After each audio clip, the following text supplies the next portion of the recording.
नमस्कार, बहस बिहार की में आपका बहुत बहुत स्वागत। आपके साथ मैं हूं संतोष गंगवार। बहस बिहार की शुरुआत करेंगे एक धमाकेदार खबर के साथ। इस वक्त की सबसे बड़ी खबर, राहुल गांधी पर निर्वाचन आयोग का बड़ा बयान सामने आया। अपने झूठे आरोपों के लिए राहुल गांधी माफी मांगे। झूठे आरोपों के लिए देश से माफी मांगे राहुल गांधी। निर्वाचन आयोग ने एक बार फिर सख्ती से दोहराया है कि राहुल गांधी या तो नियमों के अनुसार शपथ पत्र दे या फिर अपने झूठे आरोपों के लिए देश से माफी मांगे। बड़ी खबर इस समय आपकी टेलीविजन स्क्रीन पर, यानी कि राहुल गांधी ने जितने भी आरोप निर्वाचन आयोग पर लगाए थे, निर्वाचन आयोग ने उन्हें झूठा करार दे दिया है।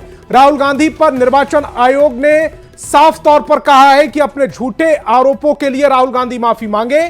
झूठे आरोपों के लिए देश से माफी मांगने की बात कही जा रही है। निर्वाचन आयोग ने एक बार फिर सख्ती से दोहराया, राहुल गांधी या तो नियमों के अनुसार शपथ पत्र दें या फिर अपने झूठे आरोपों के लिए देश से माफी मांगे। और नीरज, हमारे संवाददाता दिल्ली से फोन लाइन पर जुड़ रहे हैं। नीरज, जो निर्वाचन आयोग है, एक तरह से राहुल गांधी के जितने भी आरोप निर्वाचन आयोग पर लगाए जा रहे थे उनको झूठा करार दे दिया गया है।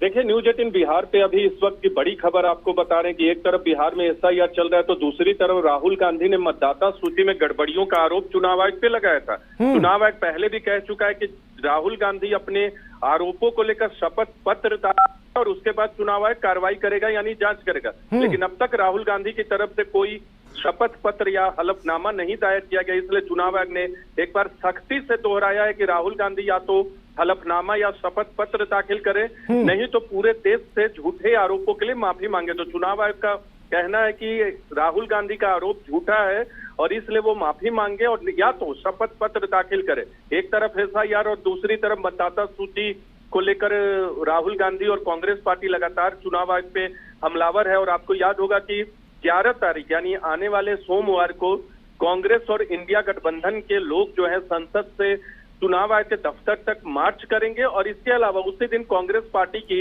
एक बड़ी बैठक भी है मतदाता सूची में गड़बड़ियों को लेकर दिल्ली में। तो ऐसे में ये मामला आने वाले वक्त में चुनाव आयोग बनाम कांग्रेस और चुनाव आयोग बनाम विपक्ष के बीच एक बड़ा मुद्दा बनता दिख रहा है। नीरज, मैं इतना समझना चाह रहा हूं आपसे, अगर राहुल गांधी माफी भी नहीं मांगते हैं और शपथ पत्र भी नहीं देते हैं तो राहुल गांधी पर कौन कौन सी कार्रवाई हो सकती है चुनाव आयोग की तरफ से? देखिए, बहुत प्रासंगिक ये सवाल है और ये सवाल चुनाव आयोग से भी पूछा गया। तो चुनाव आयोग की तरफ से ये कहा गया कि अभी आप देखिए क्या हम आगे कार्रवाई करते हो सकता है चुनाव आयोग मोटो लेकर राहुल गांधी को नोटिस जारी करे। लेकिन मुझे लगता है अभी ये मामला जो है मॉडल कोड ऑफ कंडक्ट के तहत नहीं है, लेकिन राहुल गांधी लगातार चुनाव आयोग पे हमलावर है। तो ऐसे में मुझे लगता है चुनाव आयोग कोई कार्रवाई तो कर सकता है, लेकिन नोटिस देगा या सीधे पत्र लिखेगा। अभी तक आपने देखा होगा कि चुनाव आयोग ने अपने ट्विटर के जरिए आधिकारिक तौर पे ये कहा है कि राहुल गांधी जो हैं जिन सवालों के जवाब मांग रहे हैं वो भ्रामक है और इन सवालों का जवाब चुनाव आयोग पहले दे चुका है। वैसे सवालों के जवाब राहुल गांधी मांग रहे हैं जहां सुप्रीम कोर्ट से भी उनकी पार्टी के नेताओं को हार मिली है।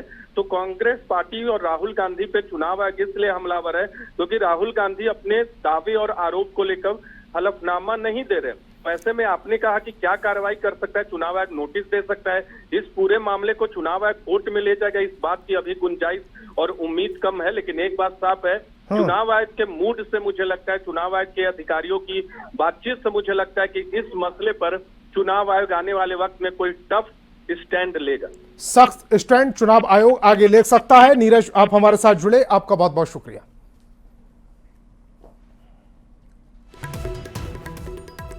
अब बिहार में एसआईआर के पहले चरण की प्रक्रिया पूरी हो चुकी है। दूसरे चरण में शिकायतों और उनके निपटारे का काम जारी है, लेकिन इस बीच सियासत भी खूब हो रही है।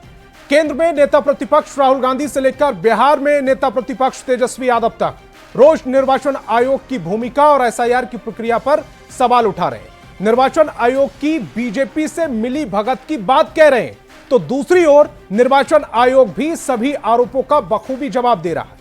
इलेक्शन कमीशन ने बिहार में एसआईआर की प्रक्रिया पर 3 महत्वपूर्ण बातें कही। पहली है कि कुछ राजनीतिक दलों के नेताओं ने एसआईआर को बदनाम करने की कहानी गढ़ी। दूसरी बात यह कि कुछ पक्षपाती बुद्धिजीवियों ने नैरेटिव गढ़ा। तीसरी और महत्वपूर्ण बात यह कि ऐसे लोगों की कानूनी प्रक्रिया के प्रति बहुत कम श्रद्धा है। इसके अलावा निर्वाचन आयोग ने कहा है कि सभी मतदाताओं को निर्वाचन आयोग पर पूरा विश्वास है। सभी पार्टियों के एजेंट नेताओं के साथ पहला चरण पूरा किया जा चुका है। इसी वजह से ड्राफ्ट वोटर लिस्ट कम त्रुटि के साथ प्रकाशित की गई। हालांकि राहुल गांधी के नेतृत्व में कांग्रेस हो या तेजस्वी के नेतृत्व में आरजेडी हर रोज चुनाव आयोग को पानी पी पी कर कोस रहे हैं। ऐसे में बड़ा सवाल है कि क्या निर्वाचन आयोग के खिलाफ झूठ बोला जा रहा है और विपक्ष ये झूठ बोल रहा है। चर्चा की शुरुआत करें उससे पहले एक रिपोर्ट।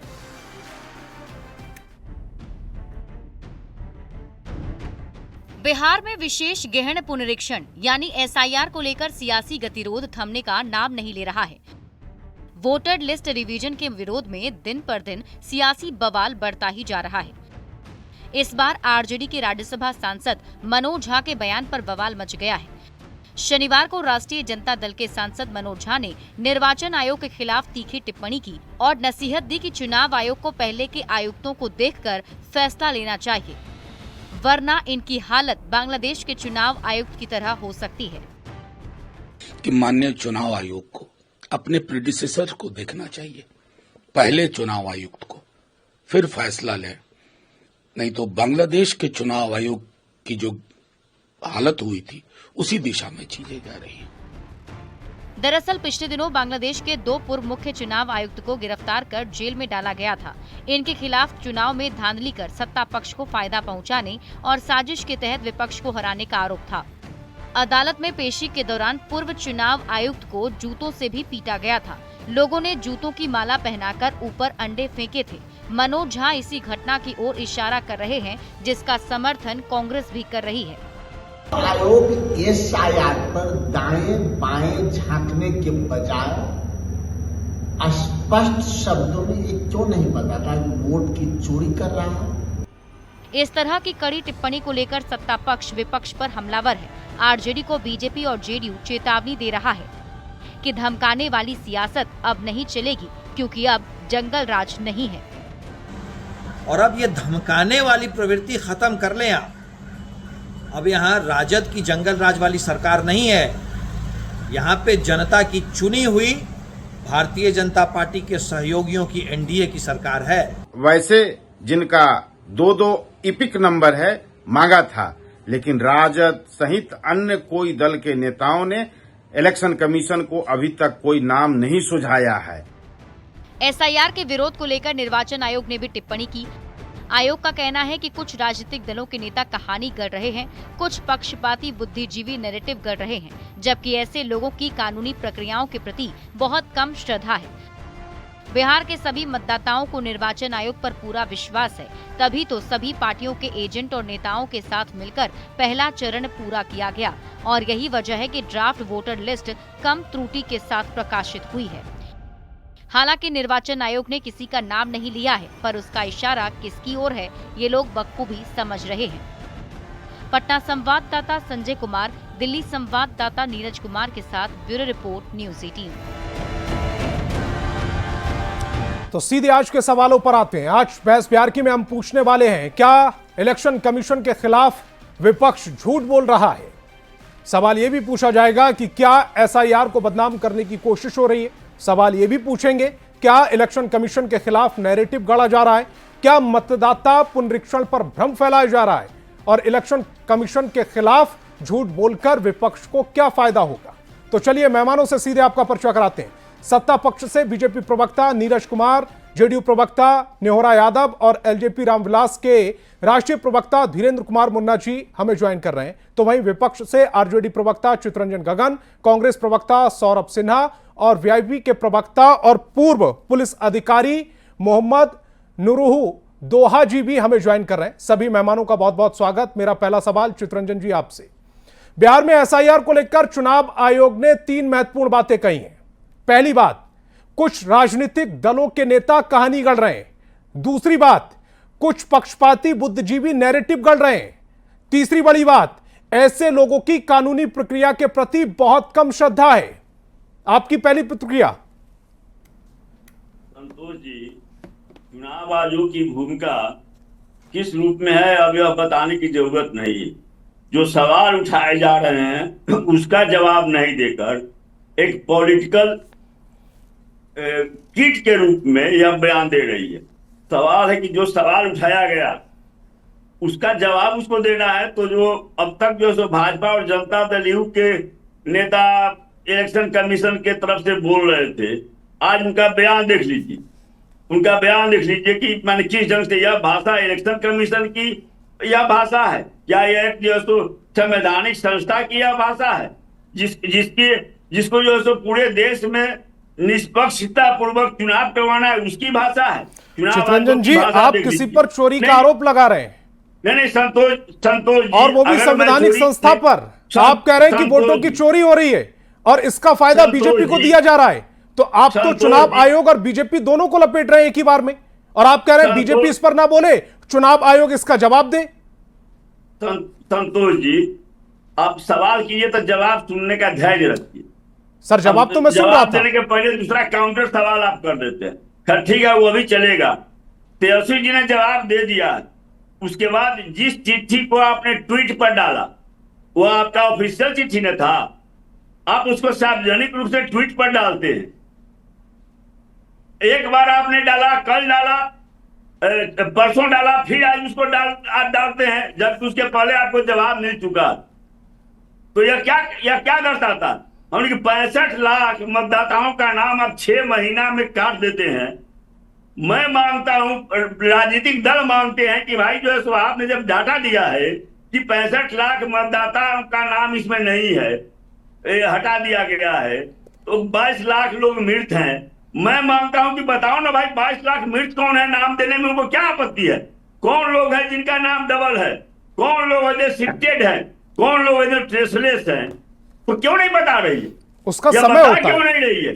चित्ररंजन जी, उसका समय होता है जब अभी वेरिफिकेशन का काम चल रहा है। जो नाम, जो आपत्तियां आ रही हैं उनको लिस्ट में हटाया या जोड़ा जा रहा है, उसके बाद आपको लिस्ट देंगे ना फाइनल वाली। ये फाइनल लिस्ट थोड़ी है। नहीं, सवाल यह है कि सरकार के आंकड़ा के अनुसार कितने लोगों की मृत्यु हुई? 22 और लाख। आपका जो आंकड़ा है 5 टाइम्स, एक बार दो बार नहीं, हर एक साल में एवरेज जो है बिहार सरकार का जो सांख्यिकी विभाग का डाटा है उसके अनुसार से 4 लाख से 5 लाख लोगों की मृत्यु होती है। अब 6 महीना में 22 लाख दर्शा रहे हैं। अगर आपकी नीयत साफ है तो एक तारीख नहीं, जब 25 जून को जब आपने बैठक किया था, उसी में हम लोगों ने कहा था कि भाई आप यह जो बता रहे हैं कि 65 लाख लोगों को जो है सो नाम विलोपित कर दिया गया, तो हमको माने दीजिए, श्रेणी वाइज दीजिए, आपको कैटेगरी वाइज दीजिए। तो कैटेगरी वाइज देने में उनको क्या आपत्ति है? उनके पास आंकड़ा या तो फर्जी आंकड़ा वे दे रहे हैं, चित्ररंजन जी, कर रहे हैं। दूसरी बात, चित्ररंजन जी, पेपर से पहले आपने रिजल्ट सुना है कि पेपर से पहले रिजल्ट आ जाए?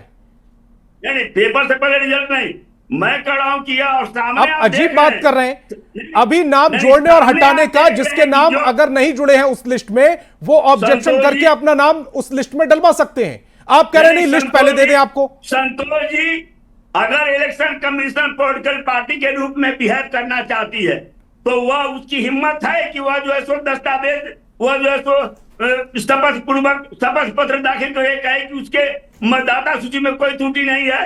अगर है हिम्मत तो वह कहे कि हाँ साहब, हमारे मतदाता सूची में 10%, अब 10% जो सो नाम काट दिए, महाराज विलोपित कर दिए। आप देख रहे हैं, जो जिस सवाल पर तेजस्वी से आपने सवाल किया है उसी पृष्ठ पर आपने देख लीजिए कि एक भी मतदाता का नाम शुद्ध नहीं है। एक ही मकान में 2 दर्जन मतदाता हैं, कोई दुबे है, कोई पांडे है, कोई जो है सो दास है, कोई जो है सो मोहम्मद है, और आप बात करते हैं। कहां की बात कर रहे हैं आप? तेजस्वी जी का जो मकान संख्या दिखाया गया, मंटूराम, कौन मंटूराम है जिसके मकान में तेजस्वी यादव? तो चित्ररंजन जी, कितने लोगों को लेकर आप इलेक्शन कमीशन के पास पहुंचे कि ये नाम गलत जुड़ गए हैं, ये नाम सही जुड़ गए हैं? ये 1 महीना इसी के लिए तो दिया गया है। यह भी मैं बता रहा हूं। देखिए, इलेक्शन कमीशन का बयान ही कंट्राडिक्टरी है।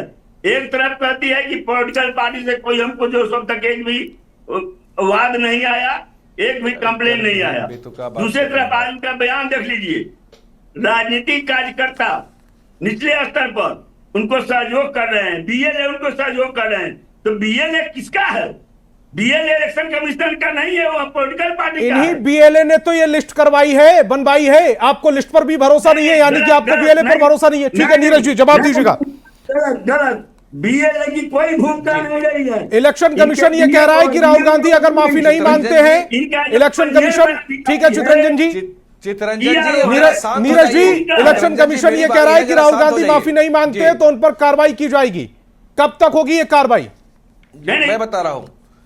मैं बता रहा हूं सर, कर्नाटक और महाराष्ट्र के मुख्य चुनाव आयोग ने राहुल गांधी को नियम, जो मतदाता पंजीकरण नियम 1960 के 20 अंडर ब्रैकेट 3 ख के तहत नोटिस भेजा है, एफिडेविट भेजा है कि आप इस पर अगर आपको लगता है कि इसमें गलतियां हैं, आप इस एफिडेविट को साइन करके दीजिए, अन्यथा सिर्फ प्रेस में बयानबाजी करने से कोई नोटिस नहीं लेता।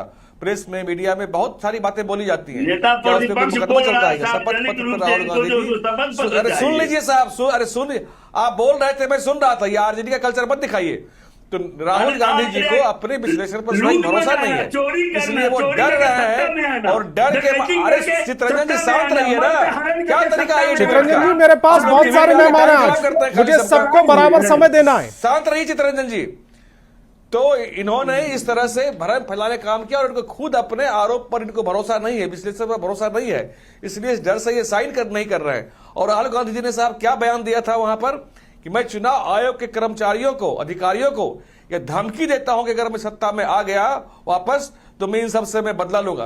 क्या नेता प्रतिपक्ष इस तरह का बयान देते हैं? इस तरह की धमकी वाली राजनीति वो करेंगे? दरअसल हार के हताशा में ये लोग मानसिक रूप से दिवालिया हो गए हैं। और रही बात बिहार में तेजस्वी यादव की, तो बड़ा स्पष्ट कर दिया है चुनाव आयोग ने और पटना के जिला प्रशासन ने कि जो voter EPIC number Tejashwi Yadav जारी कर रहे हैं वो फर्जी है। चुनाव आयोग ने कभी वो इपिक नंबर जारी किया ही नहीं है। ये लोग फर्जी काम करने वाले लोग, जाली काम करने वाले लोग मूल विषय पर बात करेंगे नहीं, सिर्फ बाई दाई की बात करेंगे। और इतना ही दम है राहुल गांधी में, एफिडेविट साइन करके क्यों नहीं दे रहे हैं वो? मैं तो एक लाइन में कह रहा हूं, क्यों नहीं दे रहे हैं? और बात करते हैं हमने संविधान में शपथ लिया है, संविधान में शपथ लेने के बाद भी लोग बहुत जगह साइन करते हैं। ठीक है सौरभ जी, अगर आरोपों में दम है तो फिर संवैधानिक संस्थाओं पर एफिडेविट साइन करने में क्या दिक्कत है? कम करना यही एजेंडा हो गया है इनका। संतोष जी, मैं राहत इंदौरी जी के एक शायरी से बात शुरू करूंगा। लश्कर भी तुम्हारा, सरदार भी तुम्हारा, तुम झूठ भी लिख दो, अखबार तुम्हारा। सबसे बड़ी चीज ये है, छोड़ दीजिए, जो हमारा ही है तो हमको बोलने दीजिए। राहुल गांधी जी ने दिखाया है वो evidence, Santosh ji patience police सुन लीजिएगा, सुनना चाहते हैं तो। सबसे बड़ी बात है, राहुल गांधी जी ने जो एविडेंस दिया, जो डॉक्यूमेंट्स दिया, वो कोई कांग्रेस के दफ्तर में प्रिंटेड डॉक्यूमेंट्स नहीं था। ये सारा का सारा 8 फीट ऊंचा जो आप टावर दिखा रहे थे राहुल गांधी जी, वो चुनाव आयोग ने ही भेजा था। और उसकी जांच पड़ताल के बाद 6 महीने छानबीन हुई, उसके बाद ये निकल के आया कि इस तरह की त्रुटियां हैं और ये इस तरीके से चुनाव। अब सौरभ जी जरा ये बताइएगा, कर्नाटक में सरकार किसकी है? संतोष जी, अब मेरे सवाल का जवाब तो देना पड़ेगा ना। कर्नाटक में सरकार किसकी है? कितने बीएलए, कितने बीएलओ पर कार्रवाई की गई अभी तक? बिल्कुल, आप संतोष जी पहले आप यहां पर आ जाइए, पहले बिहार का भी बात ले लीजिए मुझसे। पहले आपने राहुल गांधी के डॉक्यूमेंट्स की बात की, उन्होंने जो दिखाया है उसको आपने सही प्रूव करने की कोशिश की। मेरा बड़ा बहुत सीधा सा सवाल है, कर्नाटक में सरकार किसकी? आपकी। बीएलए और बीएलओ किसके अंडर आते हैं? आपकी सरकार के अंडर। कितनों के पास, कितनों के खिलाफ कार्रवाई की आपने? मतलब है कि इलेक्शन कमीशन, आपके कहने का मतलब है संतोष जी कि इलेक्शन कमीशन जो है राज्य सरकार के अंदर में काम करता है। सर बीएलए किसका होता है? बूथ लेवल एजेंट किसका होता है? आपकी पार्टी के बूथ लेवल एजेंट रहे होंगे ना वहां।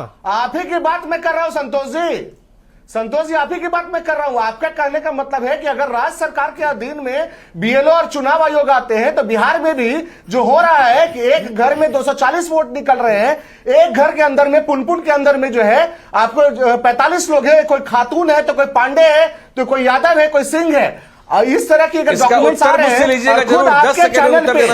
संतोष जी न्यूज़, सौरभ जी इसको कहते हैं कि मुद्दे को डाइवर्ट करना, जिसमें एक घर में इस यानी कि आप कर्नाटक में जो बीएलए हैं आपके, उन पर कोई कार्रवाई नहीं कर पाए। आप इतना बड़ा पुलिंदा लेकर आए सिर्फ आरोप लगाने के लिए। संतोष जी आरोप नहीं है संतोष जी, ये हकीकत है। तो मैं पूछ और रहा हूं ये ना कि हकीकत सरकार राहुल आपकी गांधी ने है बयान किया कर्नाटक में कि हाँ किस तरीके से चुनाव चोरी किया गया है। सौरभ जी, सरकार आपकी है कर्नाटक में और राहुल गांधी ये कह रहे हैं कि हमारी सरकार जब केंद्र में आएगी तो हम जो रिटायर हो जाएंगे उन पर भी एक्शन लेंगे। तो फिलहाल तो कर्नाटक में आपकी सरकार अपने बीएलए पर क्यों नहीं एक्शन ले लेते?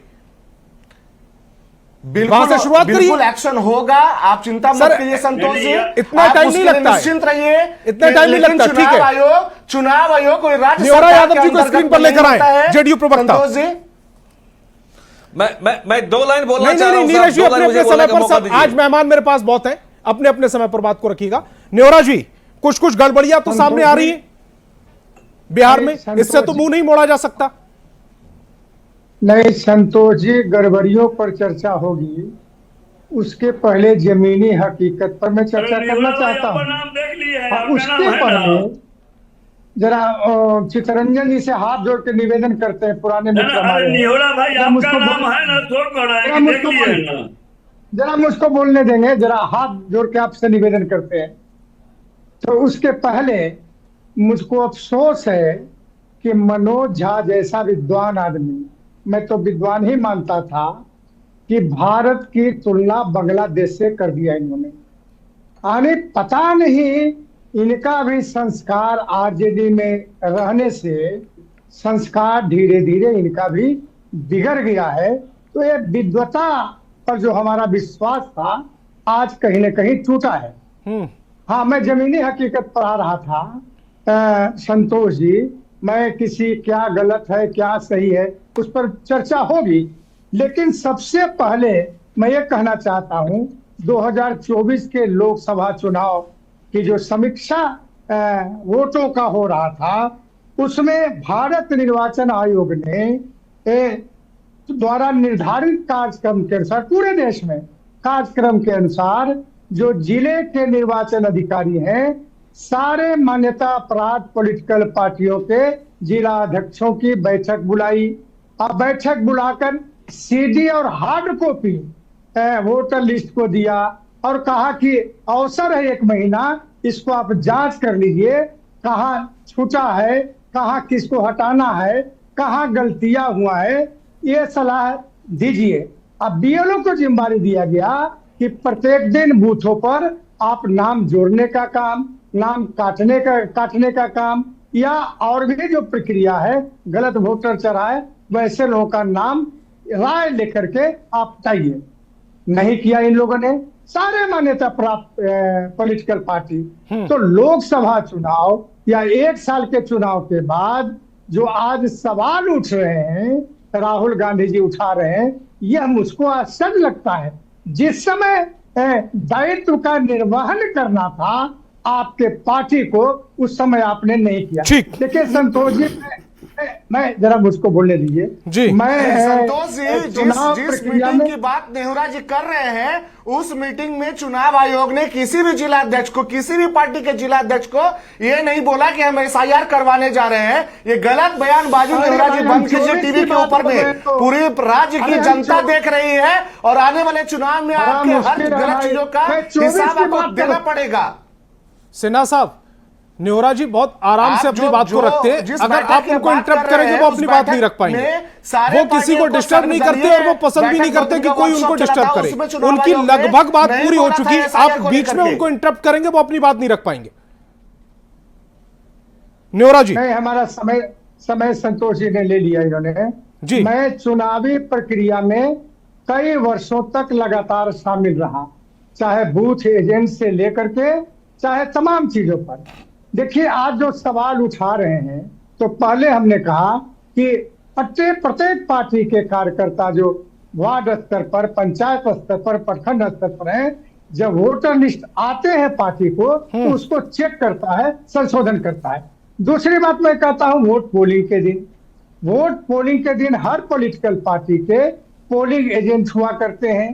अगर कोई गलत मतदाता वोट पर आता है तो नियम है कि उसको चैलेंज करिए, वोट देने से रोकिए। लेकिन सर, उसके लिए नियत होनी चाहिए। न्योरा जी, ये सारी कानूनी प्रक्रिया ये भी जानते हैं, लेकिन उसके लिए नियत होनी चाहिए। ठीक है, वीआईपी प्रवक्ता का मैं रुख करूंगा। नुरुल दोहा जी, नहीं कह पाया, संतोष नहीं कह पाया। नुरुल होदा जी, स्टेटमेंट माफ आपने कीजिएगा, जवाब दिया। मैं नाम गलत बोल गया जल्दबाजी में। नुरुल मैं- होदा जी, मैं 20 बड़ा सेकंड सीधा सा दीजिए सवाल। जी मुझको। सर आऊंगा, नेहरा जी दोबारा से आऊंगा, समय बहुत कम आज। आप सभी लोगों से निवेदन है, 2 मिनट कृपया मुझे दीजिए। बहुत आप लोगों ने सबने बोला, मैंने धैर्यपूर्वक सुना। जी। सवाल जो है ना वो सुचिता का है। अभूतपूर्व है कि भारत में पहली बार इलेक्शन कमीशन जो है वो रूलिंग पार्टी को डिफेंड कर रहा है। आज से पहले और माननीय श्री शेषन के बाद एक परंपरा बन गई थी कि जो सरकार होती थी वो इलेक्शन कमीशन से हमेशा व्यथित और दुखी होती थी कि इलेक्शन कमीशन इम्पार्शियलिटी और नेचुरल जस्टिस को इम्प्लीमेंट करने के लिए विपक्ष की तरफ से हो जाता है। लेकिन ये पहली बार हो रहा है कि इलेक्शन कमीशन राजनीतिक पार्टी की तरफ बिहेव कर रही है। आज जो इलेक्शन कमीशन का ट्वीट है वो तीनों बिंदु आपत्तिजनक है, घोर आपत्तिजनक है, क्योंकि election commission is behaving like a political party. वो कॉन्स्टिट्यूशनल बॉडी है, उसका ये रोल ही नहीं है कि वह लोगों को राजनीतिक शुचिता बताए, लोगों को मोरल कोड ऑफ कंडक्ट बताए। वो इलेक्शन कोड ऑफ कंडक्ट से बंधी हुई है। उन्होंने जो विपक्ष के लोगों के खिलाफ बोला है, अब जो राहुल गांधी जी का जो आरोप है या जो भी उन्होंने तथ्य लाए हैं सामने, burden of proof Rahul Gandhi ji पे कैसे बनता है, वो किस तरह का एफिडेविट चाह रहे हैं, क्योंकि वो जो डाटा है या जो एनालिसिस है वो उनका based on election commission documents है। तो व्हाई डोंट इलेक्शन कमीशन अपने डॉक्यूमेंट्स को क्यों नहीं वेरीफाई कर रही है। नंबर 2, उन्होंने कहा कि कुछ विद्वान राजनीतिक पक्षपात, क्या इलेक्शन कमीशन पॉलिटिकल विजडम पे क्वेश्चन उठाएगी? ये नैरेटिव के खिलाफ वो कैसे नैरेटिव तैयार? इलेक्शन कमीशन को बिल्कुल दूर रहना चाहिए, कॉन्स्टिट्यूशनल बॉडी को इन सब पचड़े में पड़ना ही नहीं चाहिए। इलेक्शन कमीशन को अपने माननीय भूतपूर्व लेकिन नुरुल जी, मैं आपसे ये समझना चाह रहा हूं, कोई भी आदमी आके इलेक्शन कमीशन को लेकर सवाल उठा देगा। देखिए, इलेक्शन कमीशन में जाकर शिकायत करने के बजाय, सुप्रीम कोर्ट में जाकर शिकायत करने के बजाय वो जाकर प्रेस कॉन्फ्रेंस करेगा और इस तरह से पुलिंदा उठाकर और चोरी का आरोप और सत्ता पक्ष से उसको जोड़ देगा और इलेक्शन कमीशन चुप बैठे रहे। इलेक्शन कमीशन लोकतंत्र का प्रहरी है। इलेक्शन कमीशन का यह दायित्व है कि वह किसी भी माध्यम से, टीवी का माध्यम हो, पत्र का माध्यम हो, संवाद का माध्यम हो, अगर किसी पॉलिटिकल पार्टी को कोई ग्रीवांस है तो इलेक्शन कमीशन का ये ड्यूटी है कि वो उसको डेलिब्रेट करे और उनको सेटिस्फाई करे। अनफॉर्चुनेटली सर के मामले में इलेक्शन कमीशन ने किसी भी मीटिंग में प्रायर डिस्कशन किसी भी पॉलिटिकल पार्टी से नहीं किया, जो बहुत ही अनफॉर्चुनेट है। मैं इलेक्शन कमीशन से निवेदन करूंगा कि वो अपने 3 भूतपूर्व इलेक्शन कमिश्नर, श्री कुरैशी का, श्री ओपी रावत का और श्री लहासा का, ऐसा नहीं है कि पूर्व में जो उनके पूर्ववर्ती है वो सारे गलत लोग थे या उनकी सोच गलत दिशा में थी। वो उनका रेफरेंस ले, और वो विद्वान लोग हैं, उन्होंने क्या कहा है इलेक्शन कमीशन की सर की प्रक्रिया पे। प्रक्रिया से कोई आपत्ति नहीं है, प्रक्रिया सही है, लेकिन प्रक्रिया का समय का चुनाव गलत है। अगर इस प्रक्रिया इसी वोटर लिस्ट पे अगर 2024 का चुनाव हुआ है, जिसको हम सबने स्वीकार किया है और माननीय मोदी जी उसी से तिबारा प्रधानमंत्री बने हैं, लेकिन राहुल गांधी उससे कहां स्वीकार कर रहे हैं? नहीं, हम ठीक है। धीरेन्द्र जी, क्या पार्टियों के साथ, जो राजनीतिक दल है उनके साथ इलेक्शन कमीशन ने एसआईआर को लेकर कोई वार्ता नहीं की, कोई चर्चा नहीं की? देखिए संतोष जी, ये जितनी बातें मैं सुन रहा हूं लोगों का, कोई भी ऐसा राजनीतिक दल नहीं है जिसके साथ चुनाव आयोग ने संपर्क नहीं किया हो या उनको नहीं बुलाया गया हो। अभी तो 2 दिन पहले हमारे पार्टी का एक डेलीगेशन आदरणीय अरुण भारती जी के नेतृत्व में चुनाव आयोग से जाकर के मिला है। फिर हम राजनीतिक दलों का वहां पर बीएलए होता है, चुनाव आयोग का बीएलओ होता है। तो इस सब बातों पर बात करने के बजाय मैं समझता हूं कि जो आदरणीय राहुल गांधी जी ने वहां पे एक डेटा प्रस्तुत किया, सतही तौर पर थोड़ा विवादास्पद भी लगता है, थोड़ा प्रमाणिक लगता है, लेकिन ये और प्रमाणिक हो जाता यदि वो शपथ पत्र लेकर के जाते, तो उस पर स्पेसिफिकली जवाब दे पाती ये चुनाव आयोग।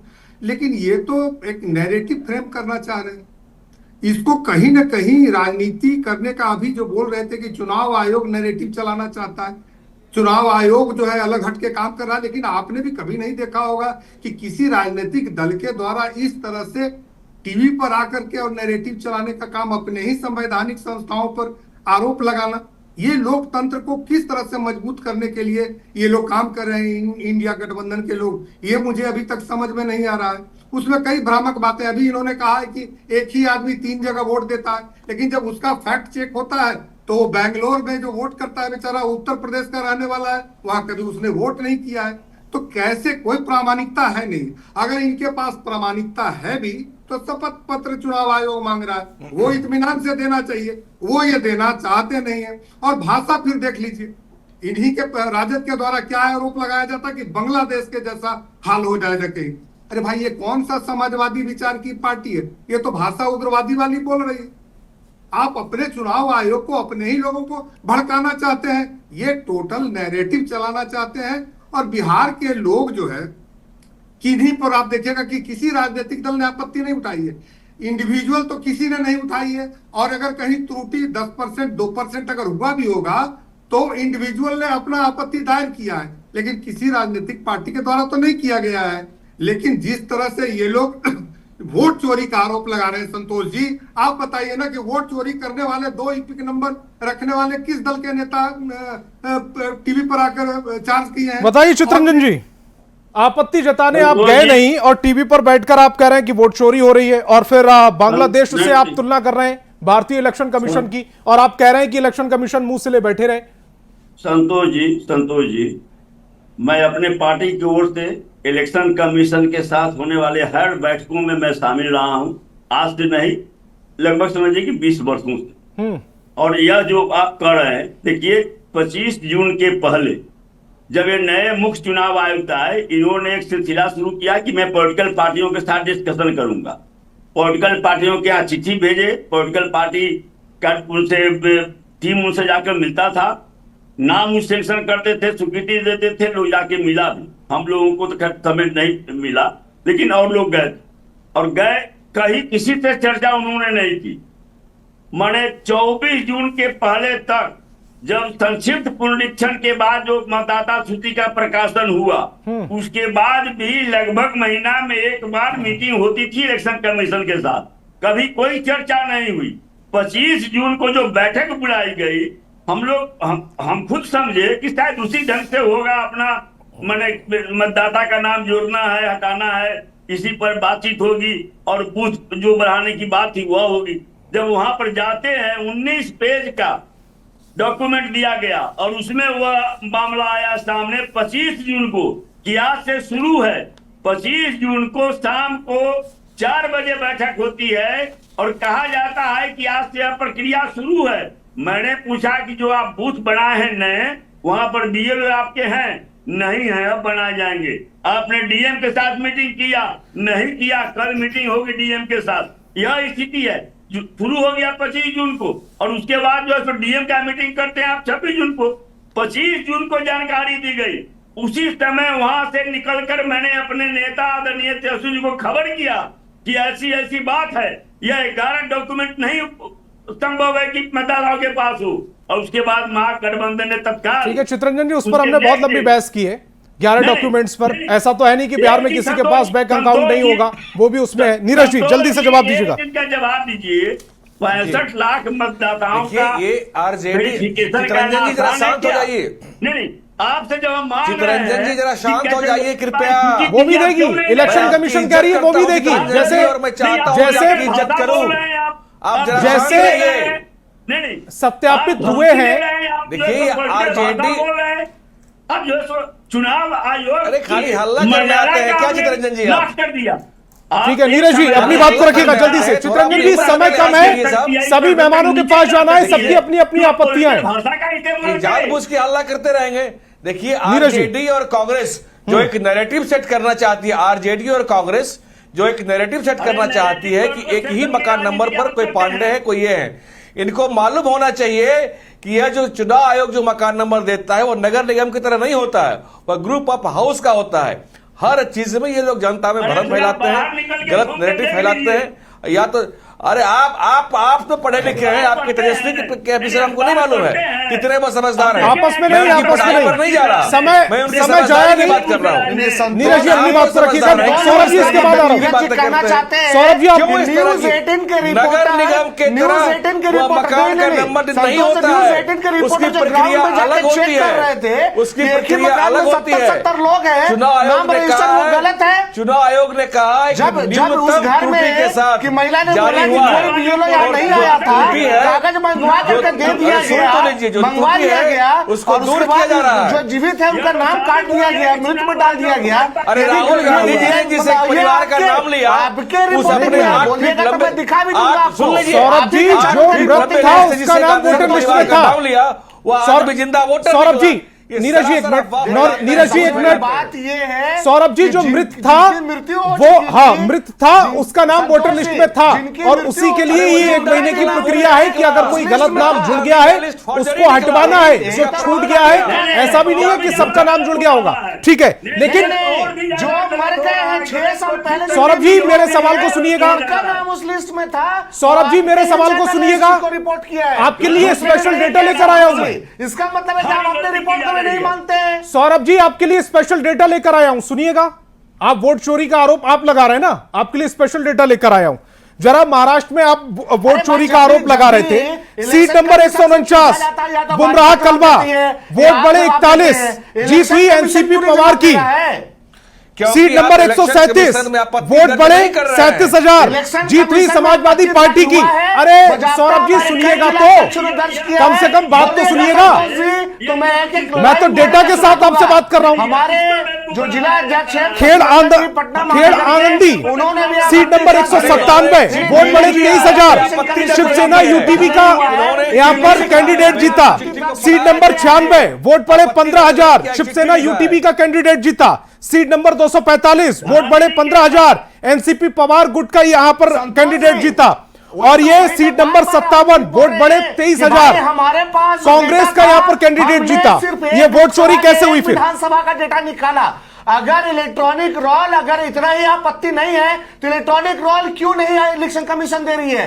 क्यों आप सुप्रीम कोर्ट के फैसले, आप सुप्रीम कोर्ट के फैसले को चैलेंज कर रहे हैं? सीसीटीवी फुटेज डिलीट हो जाता है। सौरभ जी आप सुप्रीम कोर्ट के फैसले को चैलेंज कर रहे हैं, या तो आप जानते नहीं है या आप जानबूझकर उससे अनजान बन रहे हैं। इलेक्शन कमीशन क्यों अपना डेटा जो है सीसीटीवी का 45 दिन में डिलीट कर रहा है? आखिरकार इलेक्शन कमीशन क्या छुपाना चाहता है? अरे सर आप सुनेगा तब तो सवाल पूछते रहेंगे। ये आपसे नियम नहीं है। आप जो ठीक है, न्योरा जी को स्क्रीन पर लेकर आए, न्योरा जी को स्क्रीन पर लेकर आए, बाकी सबकी आवाज कम। नीरज जी इस तरह से डिबेट नहीं चलेगी। न्योरा जी को स्क्रीन पर लेकर आए, बाकी सबकी आवाज कम। जितना हमने निकाला डेटा, बाकी सबकी आवाज कम। न्योरा जी सवाल मेरा आपसे है, इलेक्शन कमीशन 45 दिन तक डेटा रखता है। 45 दिन के अंदर अगर आप आपत्ति कर देते हैं किसी भी इलेक्शन को लेकर तो वो डेटा उसको सेव करेगा, वरना 45 दिन तक अगर आपत्ति नहीं होती है डेटा डिलीट हो जाता है। ये कोई आज का नियम है या कांग्रेस इससे अनजान है?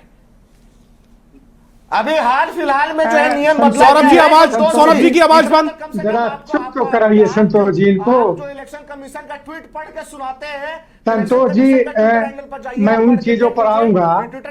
मैं 2 आंकड़ा जिस प्रकार आपने डेटा दिया है, मैं महाराष्ट्र के बारे में भी मेरे पास भी कुछ सूचनाएं हैं, वो अभी मैं बताना चाहता हूं कि जहां वोट चोरी की बात कांग्रेस के द्वारा कहे जाते हैं, तो वेस्ट नागपुर 27,065 वोट बढ़े थे रिवीजन में, और कौन जीता?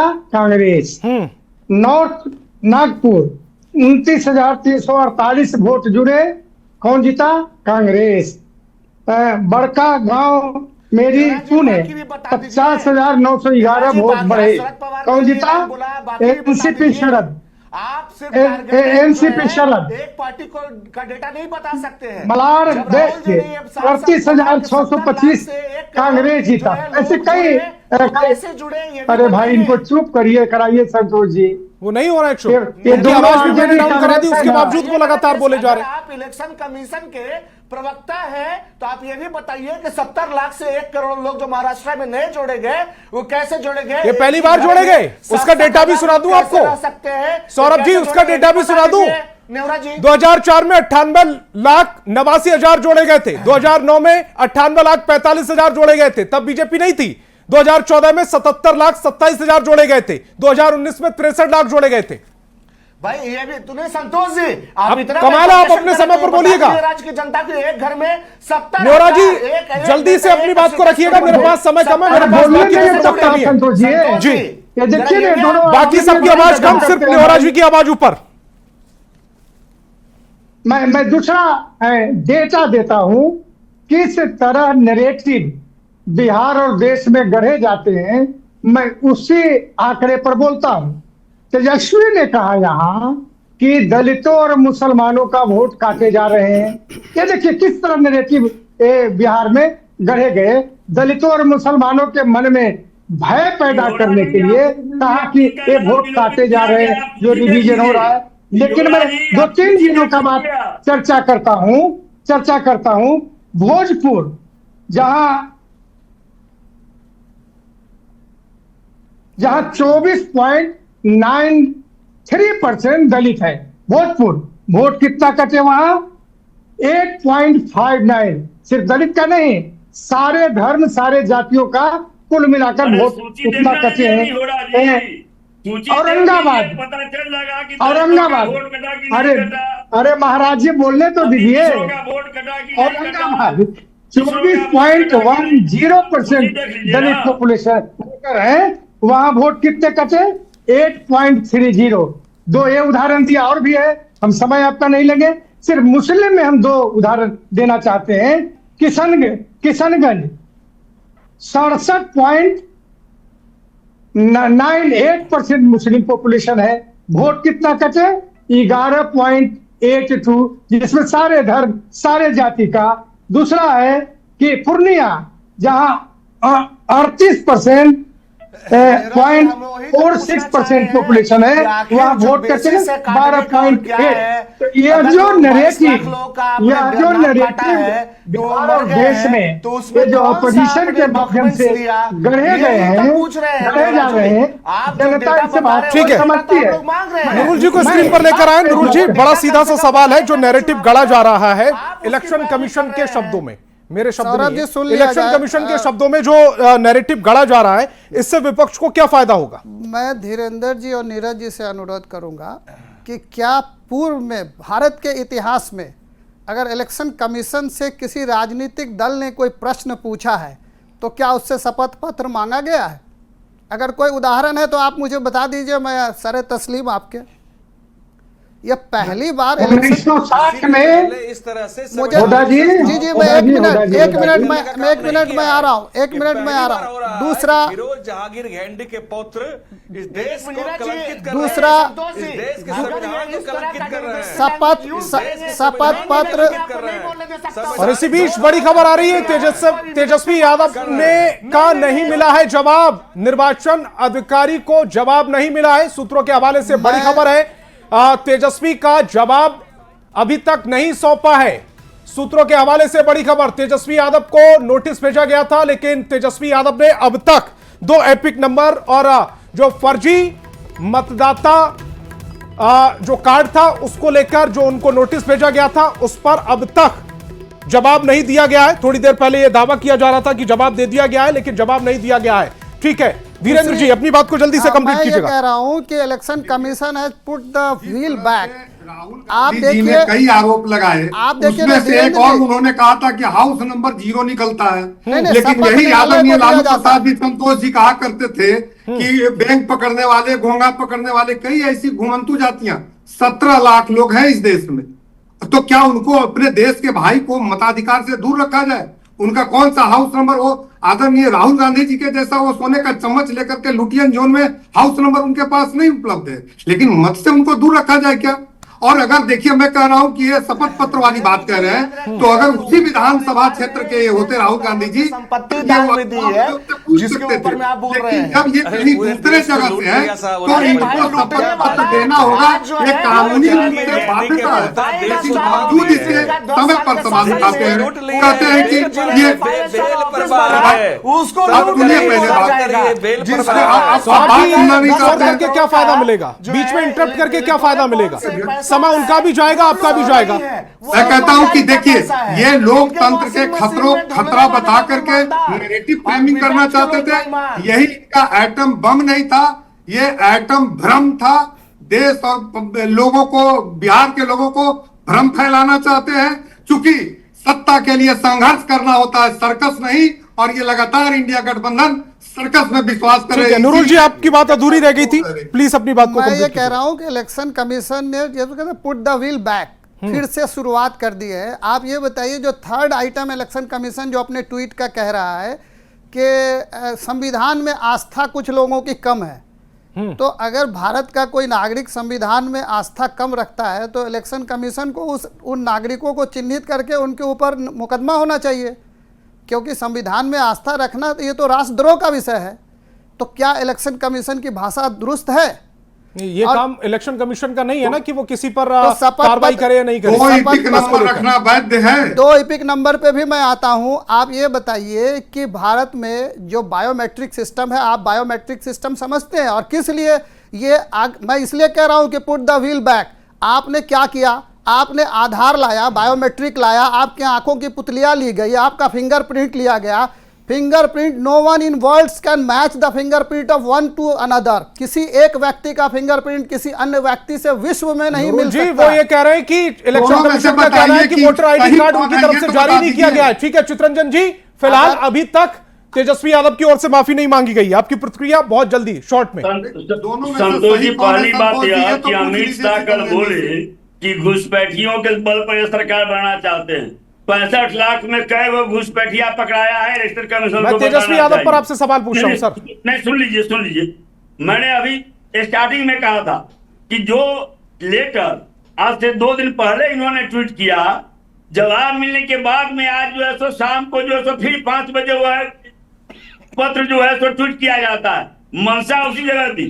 और आज चुनाव आयोग ने स्थापित कर दिया कि वह भाजपा के एजेंट के रूप में काम कर रही है। इतना झूठ जवाब मिला और कोई जवाब नहीं मिला। संगीन मुकदमा ठीक है नीरज जी, जल्दी से अपनी बात, उसके बाद सौरभ जी आ रहा हूं आपके पास। इसलिए इलेक्शन कमीशन राजनीति करेगी भाजपा के मोहरा बन के।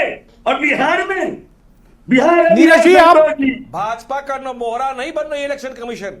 इलेक्शन कमीशन अपना काम पारदर्शी तरीके से कर रही है। ठीक है सौरभ जी, आखिरी कमेंट आपका। जवाब देना चाहिए। सुप्रीम कोर्ट ने क्या कमेंट किया? बाकी सभी मेहमानों की आवाज डाउन। सौरभ जी आखिरी कमेंट आपका डिबेट से रिलेटेड टॉपिक से। सौरभ जी तक आवाज नहीं पहुंच रही है। फर्जी वोटर आई मेहरा कार्ड जी करके आखिरी कमेंट आपका। हाँ बोलिए। मैं ये कह रहा था कि होदा जी ने कहा कि इसके पहले चुनाव आयोग के खिलाफ कोई बात नहीं उठी। होदा जी चूंकि वरिष्ठ अधिकारी रहे हैं, 1960 से इलेक्शन कमीशन के खिलाफ बातें उठती रही है, वो नई बात नहीं है। सीबीआई के बात के खिलाफ उठती रही है और इसलिए न्यायालय ने कहा कि सीबीआई तोता है। ठीक है होदा जी, जल्दी से अपनी बात को कंप्लीट कीजिएगा, मुझे क्लोजिंग करनी है। अंत में एक संतोष जी एक लाइन में कहना चाहता हूं, जिसने बचपन से ही चोरी किया ईमानदार बना करते हैं बस। ठीक है, मेरे पास समय की कमी है, इस डिबेट को यही रोकना पड़ेगा। तमाम मेहमान मेरे साथ जुड़े, आपका बहुत बहुत शुक्रिया। और सवाल अभी भी बरकरार है कि निर्वाचन आयोग से जो लगातार सवाल पूछे जा रहे हैं और निर्वाचन आयोग ये कह रहा है कि एक नैरेटिव सेट करने की कोशिश हो रही है। क्या विपक्ष नैरेटिव सेट कर रहा है? बहस बिहार की में फिलहाल इतना है।